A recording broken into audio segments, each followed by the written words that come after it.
Hello, my name is Alia Sherif, and I'm a PhD candidate at RWTH Aachen.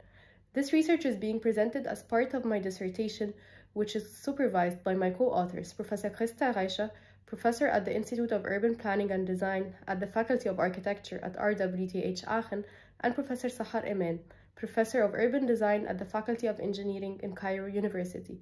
The title of the research is Connecting Past, Present, and Future, the Role of Networks and Connectivity in the Reclustering of Crafts in Historic Cairo. For thousands of years, the production of crafts has represented unique sociocultural values. As an integral part of local cultural heritage, traditional crafts play an essential role in encouraging continuity, resilience, and sustainability. This role was most recently emphasized during the COVID-19 pandemic.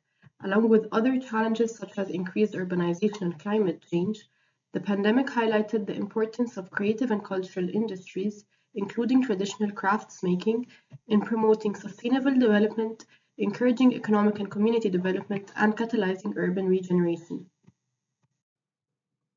As a sector of the creative networked economy, traditional crafts function as ecologies of informal relationships and networks of mutual interdependence.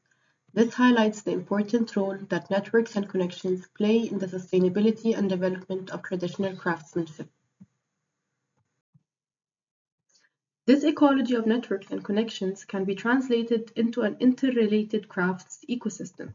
At the heart of the crafts cluster's ecosystem lies the symbolic system, as it encompasses the core intangible significance embodied in the skill, knowledge, and culture of the craft.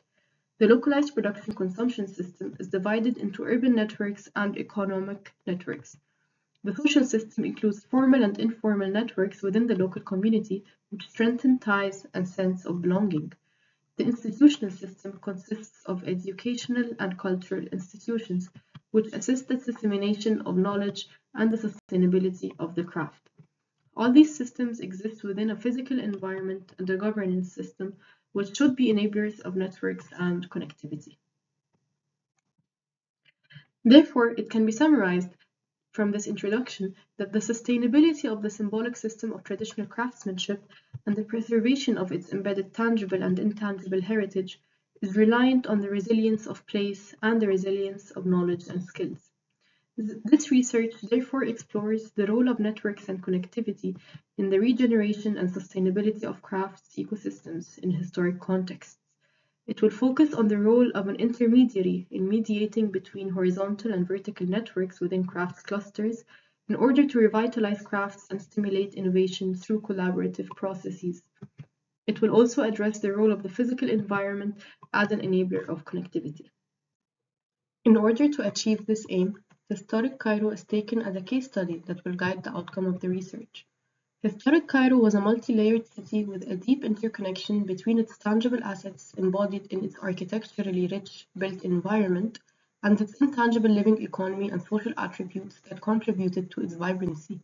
The structure of the city's urban fabric was defined and formed by crafts and markets, which were the heart of the city's economy. Till this day, the historic core of Cairo is home to 1,000 workshops producing objects of excellent craftsmanship, ranging from woodwork, metalwork, pottery, glass, and textiles. As reflected in the title of the research, it will be structured chronologically by first unveiling the historic significance and attributes of crafts in historic Cairo, followed by an analysis of the current situation of crafts and the historic fabric, and finally proposing a reclustering scheme that is based on networking and connectivity on a social, institutional, and physical level. A major characteristic of historic Cairo's urban fabric was its clustered structure. The city was divided into clusters called Hara, the equivalent of a modern-day neighborhood. Each Hara acted as an urban unit with a specific activity, most notably crafts, performed by a specific social group who lived and worked in the Hara. Crafts were reflected in the social structure of the city through the craft guilds, which were economically independent groups forming a hierarchical structure with different jobs within the process of producing the craft. The guilds also controlled the crafts economy within the city, and each hara had a product-specific market forming the heart of its economic structure. Through this clustering structure, the city grew around the creative and economic activities of its inhabitants. Arts and crafts were manifested in all scales of life: everyday tools and interior ornaments, architectural language, and urban patterns. It is this symbiotic relationship between creativity, culture, society, and urbanity that created a harmonious urban fabric where the morphological layers were compatible with each other as space and function were mutually responsive to each other. The Hara had distinct physical, social, and administrative characteristics. Each Hara was gated and named after the craft or social group that resided within it, or the specific craft that was produced and sold there. The clusters had distinct building typologies and workshops that accommodated the craftsman's needs and encouraged efficiency within the cluster. The residence and the workshop of a craftsman were located no more than 400 meters apart from each other within the cluster, which enhanced walkability, a major characteristic of the Hara. This allowed the city to function efficiently as a network of clusters with coexisting economies and social groups. In 1979, the uniqueness of historic Cairo's tangible heritage, constituting of its urban fabric and architectural masterpieces, was recognized through its listing as a World Heritage Site by UNESCO. Furthermore, in 2017, Cairo was added to UNESCO's Creative Cities Network under the category of folk art and crafts, highlighting the importance of the city's creative industries, which constitute 80% of its local economy. In spite of this recognition, the role of creativity, culture, and heritage have been disregarded and undermined in modern developments of the city. Over the centuries, the city's development into a modern megalopolis has led to the disintegration of its historic urban structure of clustering, which has caused social, urban, and economic decline of historic creative clusters. This disintegration is reflected in the changing urban landscape of the city, the abandoned historic monuments, and the socio-economic challenges which are leading to the loss of knowledge and traditional skill of craftsmanship. These challenges pose great threats to the survival of crafts as part of the city's cultural identity. So from this brief overview, it can be concluded that historically there was a homogeneous network structure that existed and grew organically. This structure has been disintegrating and experiencing urban, social, and economic fragmentation. The question then becomes for the future, how can this structure be reclustered through restoring networks and connectivity, and what role do the intermediary and the physical environment play in the reclustering process? Existing theories concerning creative and cultural industries in urban place have been criticized for their top-down, policy-led framings that focus on economic development and are unable to encapsulate the complex nature of cultural and creative activities and their manifestations within the physical, sociocultural, and economic realms of a context. Therefore, this research emphasizes the importance of adopting contextualized ecological strategies for the regeneration of craft clusters in order to ensure coherence and integration between the key parameters of that ecosystem. An ecological approach to the study of crafts clusters in historic fabrics results in four principles. The first is the understanding of the ecosystem as a complex dynamic whole which is composed of a multitude of components and systems. This leads to the exploration of complexity theory and the interpretation of cultural industry clusters as a complex adaptive system. Secondly, the importance of contextuality in the study of creative and cultural ecosystems, which mandates contextual analysis and an understanding of context-specific circumstances. Third, the importance of analyzing the system and its embedded relationships on multiple scales, and the role of place and space in the functioning and sustainability of that system.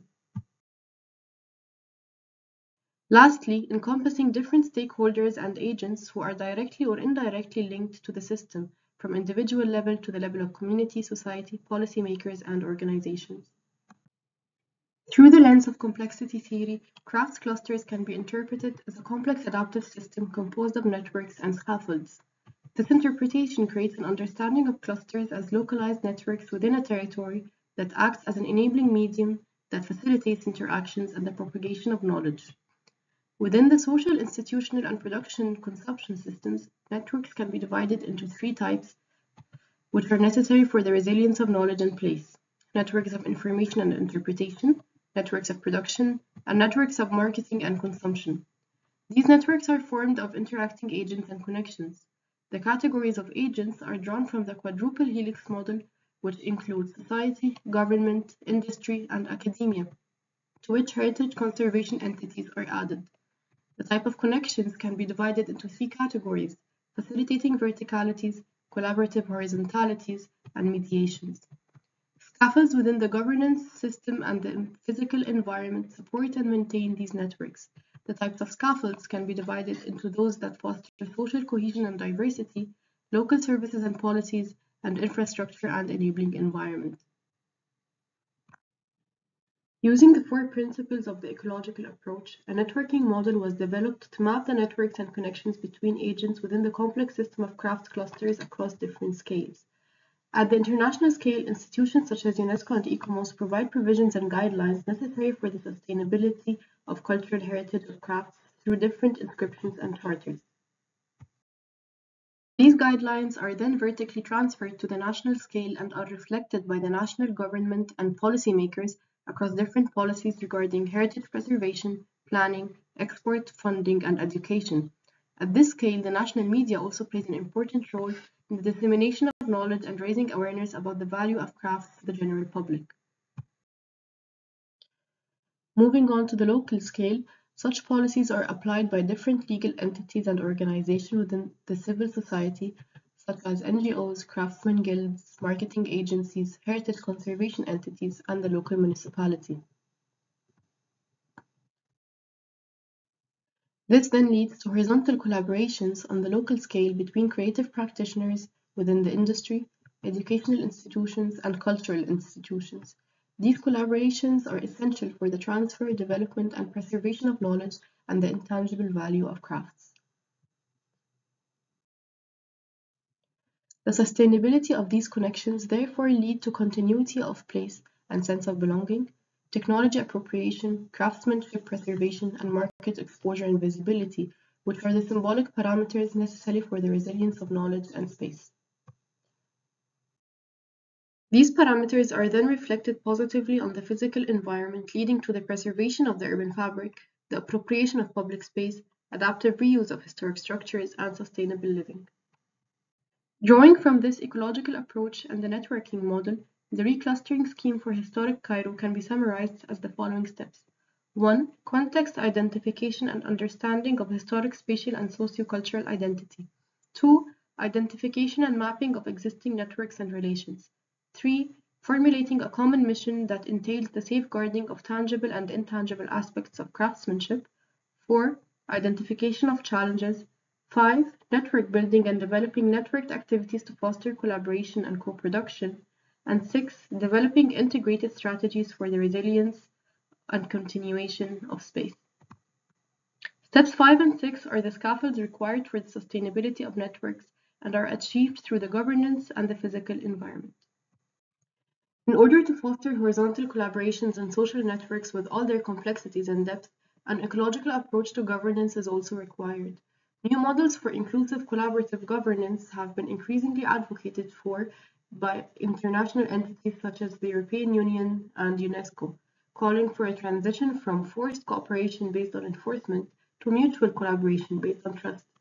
This leads to the exploration of concepts such as collective leadership, informal governance, and community participation, and this is where the role of the creative intermediary comes in place. This diagram provides an example of how a creative intermediary can assist in achieving sustainable ecological governance for crafts clusters in historic Cairo. It maps the agents within the government, academia, industry, and civil society, and how the intermediary maintains and fosters links between them based on a common mission. The creative intermediary arranges relations and supports collaborations by navigating the horizontal and vertical terrains of the networks model. This model of creative governance assists in building, strengthening, and preserving the creative paradigm through mutually beneficial relationships between all agents involved. Based on guidance from international organizations, the intermediary would provide the national government with recommendations to influence policymaking and participate in consultations. On a local scale, the intermediary would collaborate with the local administration to organize events and provide connections between authorities and industry members.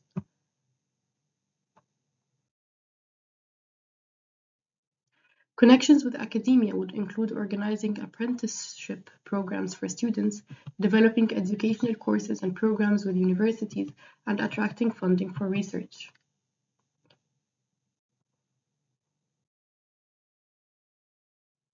As for craftsmen and the creative practitioners within the industry, the intermediary would provide them with services such as market exposure, marketing, funding, and increasing networking capacity.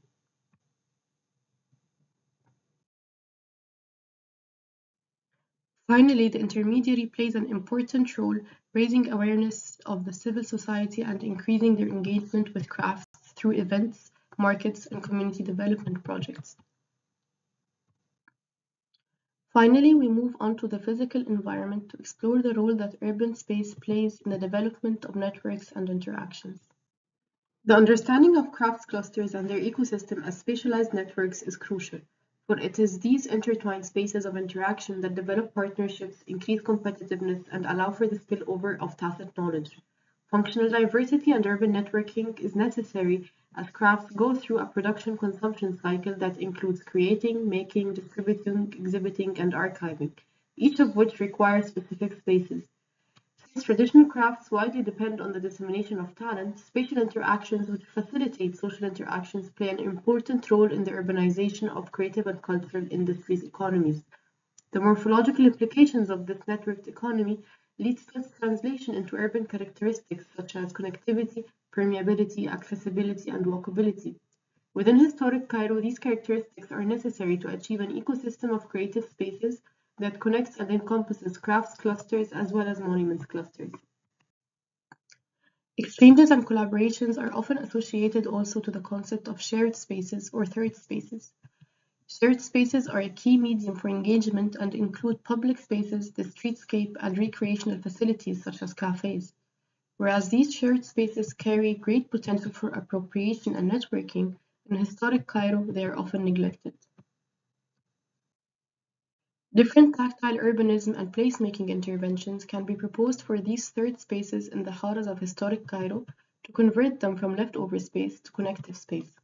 For example, these figures illustrate how alleyways can be used for social spaces and pop-up galleries and exhibitions by the addition of simple street furniture elements and greenery. The inner court is proposed to be converted into a crafts plaza, a space designated for the craftsmen to work outdoors in a pleasant shaded environment. It can also be used as temporary exhibitions for visitors.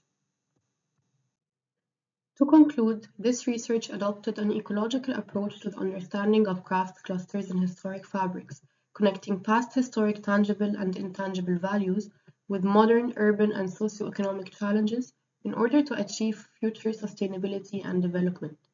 The approach highlighted the importance of networking and connectivity along the social, institutional, and urban paradigms of crafts clusters in achieving resilience of knowledge and space. The research emphasized the role of the creative intermediary and the physical environment in supporting and fostering networks and collaborations as part of a reclustering scheme for historic Cairo.